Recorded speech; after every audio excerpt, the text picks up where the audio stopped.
থাইল্যান্ডের খাটো জাতের নারিকেলের এমন উচ্চতার গাছ বাংলাদেশে আসলে কয়জনে দিতে পারে তা আমাদের জানা নেই। এইখানে আমার বাবা দেখাচ্ছেন থাইল্যান্ডের বিগ সাইজের ইয়েলো বা হলুদ নারিকেল, ঠিক আছে। তো এইখানে একটু গুঁড়াটা দেখাবেন প্লিজ। উচ্চতা আছে আপনার 7-8 ফিট উচ্চতা রয়েছে।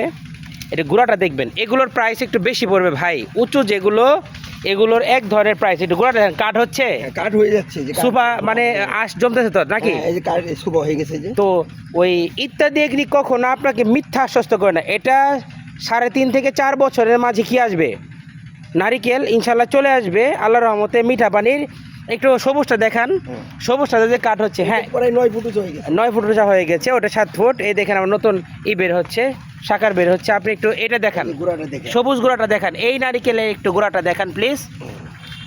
এটা তুলনামূলক গুড়া বাইন দিয়ে হ্যাঁ গুঁড়া হয়ে গেছে। দেখুন দেখুন তুলনামূলকভাবে এটা একটু প্রাইস কম, যেহেতু একটু খাটো এবং সবুজ।